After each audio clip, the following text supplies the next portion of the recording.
اللہ کو چھوڑ کر ہر چیز سے محبت کرتا ہے، اتنا ہی اس کو حساب دینا پڑے گا. اور قیامت کے دن یا اس کو تو چھوڑو، مرتے ہوئے آدمی جب وفات کرتا ہے نا، اس وقت جو مرنے والا بندہ ہے اس کو ہر چیز یاد آتی ہے کہ میں اللہ تعالیٰ سے کیا وعدہ کر کے آیا تھا، میں نے دنیا میں کیا کیا، میں نے تو اپنے آپ کو گنوا دیا. پھر قبر میں جاتا ہے، عالم برزخ میں اور پریشان ہوتا ہے. قیامت کے دن خود اللہ تعالیٰ کے سامنے کھڑا ہوگا، بہت ہی زیادہ شرمندہ ہوگا، کیونکہ یہ تو ناکام فیل شاگرد ہے. اور جس مقصد کے لیے اللہ تعالیٰ نے 160 سال 70 سال 50 سال عمر دی، دنیا میں رہو، میرا امتحان آ رہا ہے، کلمہ پڑھو، اندر کی صفائی کرو، اس بندے نے تو کچھ نہیں کیا، دنیا سے محبت لگا لی. تو جو جتنا دنیا میں گھسے گا اتنا ہی آخرت میں ذلیل ہوگا.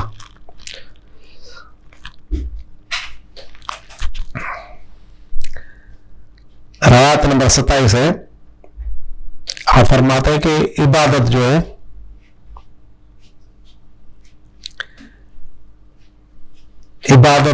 وہ محبت اور ذوق کے سوا کوئی فائدہ نہیں دیتی. وہ فرماتے ہیں کہ محبت بھی وہ جو خالص ہو، ایسی محبت نہ ہو جس میں آپ کی غرض جو ہے، آپ کی لالچ چھپی ہو، وہ ساری جو ہے محبت آپ کی مطلب سے بھری ہو. کیونکہ باطن میں اغراض منا جو انسان کے لالچ ہیں، ان کے ہزاروں اور لاکھوں قسمیں چھپی ہوئی ہے، جس کا پرکھنا جانچنا بڑا مشکل ہوتا ہے. یہ بڑی کڑا امتحان ہے. سبحان اللہ، سبحان اللہ، بہت سخت امتحان ہوتا ہے اس میں. دنیا کو تو چھوڑ دے، آخرت ہے بھائی، جنت ہے. اور اس طرح تصویر کھینچی یہ جنت کی کہ اس کو کوئی انتہا نہیں ہے. لوگ یہ سمجھتے ہیں کہ اللہ سے بھی افضل جنت ہے، مانا یہاں تک اتنا خیال بیٹھ جاتا ہے ان کو. تو یہ سارے نفس کا قصہ ہے. طالب المولا مذکر، اللہ کا طلب کرنے والا مرد ہے، یہ چیز ہے نا. طالب العقبہ مخلص، آخرت کا طالب ہجڑا ہوتا ہے، نامرد ہوتا ہے. طالب دنیا کلاب، اس کا طالب دنیا مخلص، طالب العقبہ مونس. باتیں ہوتی منا آخرت کا، اللہ کو چھوڑ کر، منا اللہ کو چھوڑ کر اگر وہ آخرت کو چاہتا ہے تو مونس ہوتا ہے، مانا مادہ ہوتی ہے، مانا اس میں مردانہ روحانی مرد وہ نہیں ہوتا، وہ مادہ ہی ہوتی ہے. بھلے دنیا میں داڑھی ہے، اس کی مونچھیں ہو، نماز ہو رہے، اللہ کو اگر وہ دل سے نہیں چاہتا تو بزرگن کی نظر میں وہ آدمی مونس ہوتا ہے، مرد نہیں ہوتا. طالب العقبہ مونس، اور طالب دنیا مخلص ہوتا ہے، نامرد ہوتا ہے.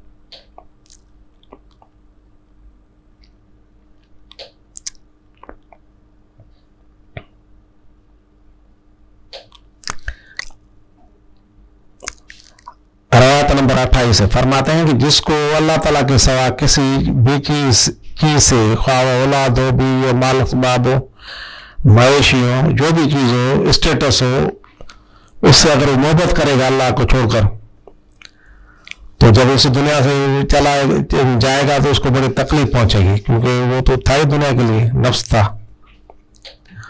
اور بڑا عذاب اس کو آخرت میں ملے گا، کیونکہ اس کا دل تو ادھر رہ گیا نفس کے ساتھ. وہ ادھر تو اس کا خالی ہے، جوتے کھائے گا.